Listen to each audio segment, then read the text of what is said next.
Yeah, Sherrone, is there a plan at quarterback headed into this week? Yeah, we'll see. We'll see as we practice this week. But no, not even a starter going into the game. Yeah, we'll just see as we go this week. On the left, Isaiah. Marlon Klein left the game early. Do you have any update on his injury? Yeah, working through something. We'll see what the doctors say as we practices this week. I think he'll get back into it tomorrow Wednesday, but I think he'll be in a good place. But we'll see. Come over on the right here. We'll start with Charlie. A couple days removed, you had a little bit of chance maybe to watch the film. What stands out to you was lacking most on Saturday? Yeah, I mean, just execution on offense, turning the ball over, big thing. There's enough good, but not enough good. So we can't turn the football over. That's really the end of the discussion. If you don't turn the football over, you're going to win the game. You're going to put yourself in a position to be in a good place. But we did that, so we have to take care of the football at all costs. On the right, Larry. How would you describe the state of the program right now? I mean, obviously not happy with the record, not happy with the losses, and really just want our kids to be in a good place mentally and spiritually. So that's where we are. You know, we're 4-3, but you know our job now is to get better to be 5-3 this week. On the right, Jeff. Outside of the quarterback position, what's been the most disappointing facet of the team performance so far this year? I mean, just you want to win every game, you know. So it's not that we're all in this together. We're not going to point fingers at any position, any people. So for us, just winning those games and taking care of the football as a whole collective unit. On the left, Chris. Is it fair to say you guys are protecting the ball better in practice? And if that's the case, how do you translate that? Yeah, I feel like you're protecting it way better in practice, and it's just not translating to the game. So we have to figure out, as coaches, as a team, how to translate all that stuff to a game. There's things that you're doing in practice that have to replicate like they have before in the game. And for us as coaches, whether that's simplifying, doing things less, so we can be better at those things, especially on offense. And that's what we'll work toward doing that. And Miles and Will, do you have any update on them? I think we'll see again this week, and Miles looks like he's trending in a really good direction. Back left, Terry. Yes, of course I have for you. How much is it when it comes to quarterback timing and then also the players running the routes correctly? Yeah, that's everything. Timing plus spacing equals completion. So there has to be precise time. The alignment, the pre-snap alignment has to align with that, with the quarterback's footwork. So all those things tie into place, and those things have to continue to hone in and get better. Stay on the left, Ryan. What would you like to see from the punt operation and execution moving forward? Yeah, we just got to be better in the punt game, just more distance. Tommy's, he's in the past, he's punted really, really good, and the averages aren't what they have been, so we've just got to be better there. The op's been, as far as the snap, the catch has been good, the protection has been good, but we've got to get the ball down farther so we can change the field position for our defense. Has there been any discussion about you taking over offensive play calling duties again, or is that still Kurt Cable? No, that'll still be Kurt. On the right, Aaron. What are you looking for? What are you looking to see from the quarterbacks this week, and could you open it up to other quarterbacks? Yeah, just taking care of the ball. Yeah, that's going to be the number one priority, the biggest thing.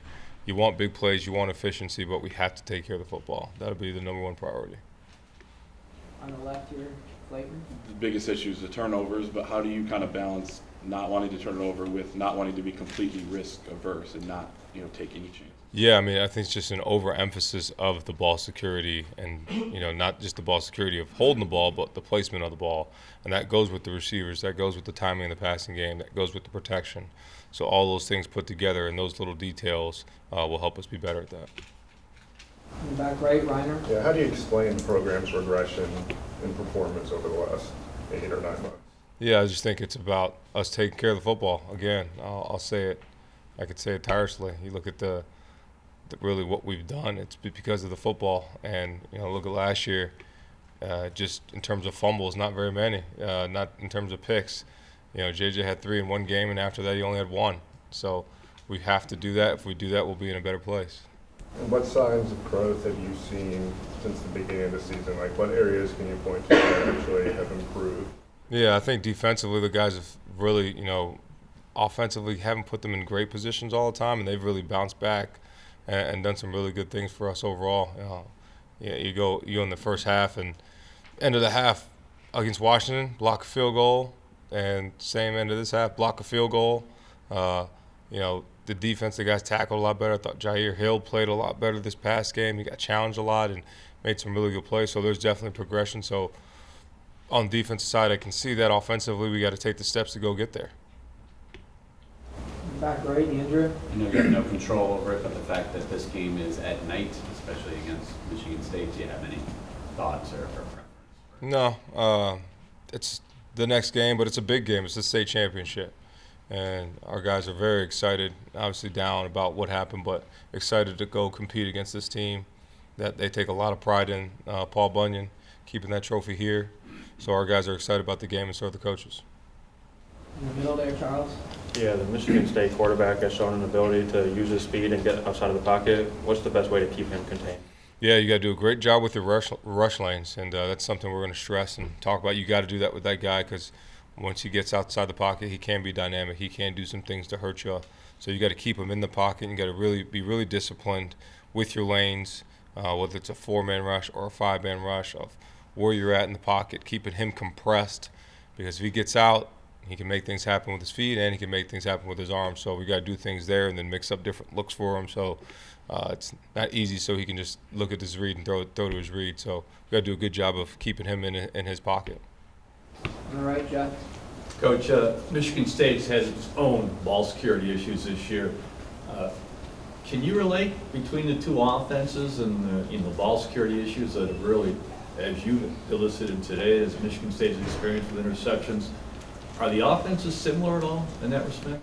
I mean, as far as not taking care of the football, you'd say so, but I just want us to be good. I want us to take care of the football ourselves and not going to worry about what they're doing. We're going to try to take the football away from them, for sure. But for us, we got to do everything we can to keep it. Standing right there, Bob.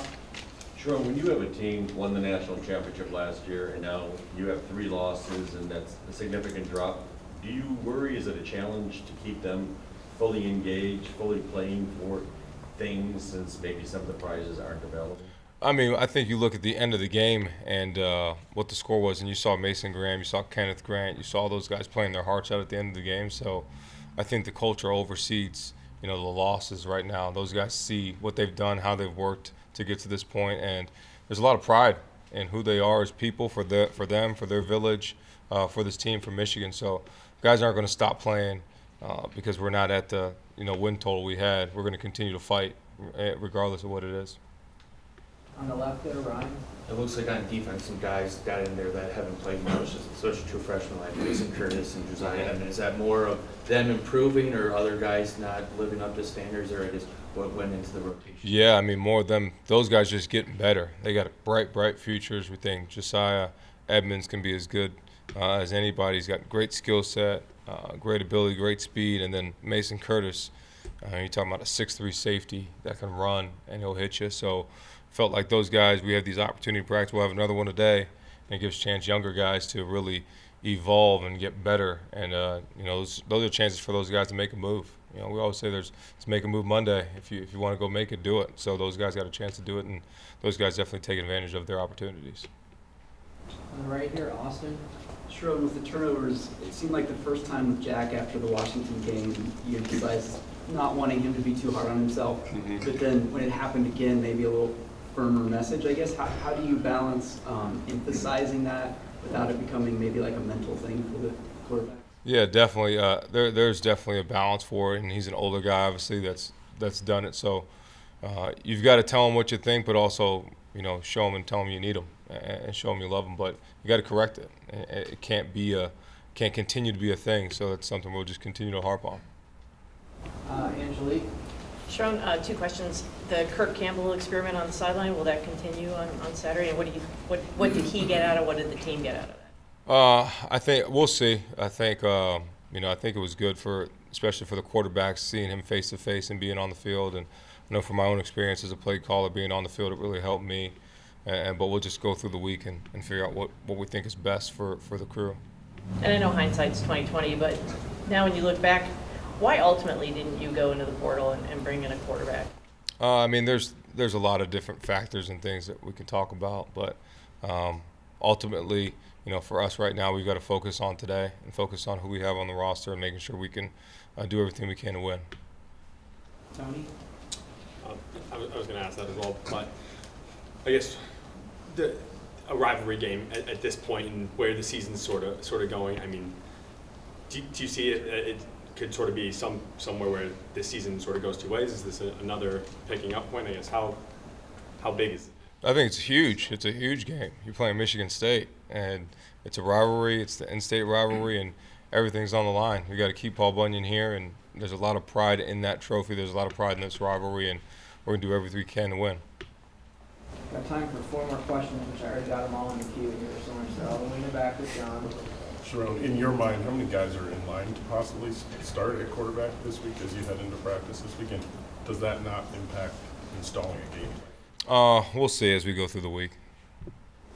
And does that not affect installing a game plan? Yeah, I think you have a game plan. You have different things that guys are better at, and then she'll feature for individual people.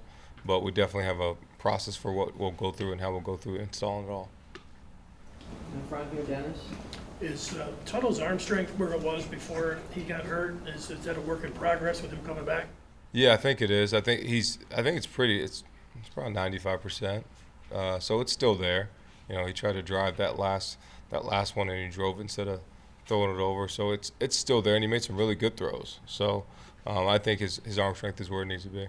Could you update the progress you've seen from Jaden Davis and maybe some things he has to work on to be a viable college quarterback? Yeah, I mean, just continue to learn the system, learn the playbook, which I think he has done a good job of, and continue to improve his strength and his things in his toolbox. So he's definitely continued to progress.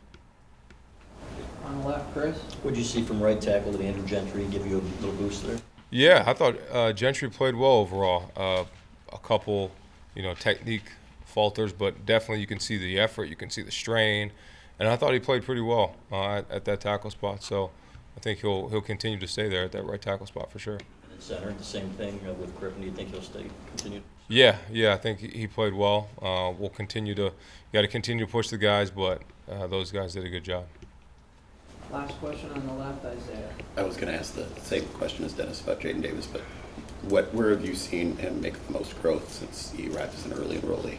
Yeah, just probably progression and knowledge of not only the system but just football in general. Yeah, when you're in high school, you do limited things. You're limited in what you do, and he's definitely taken steps to put himself in a good position.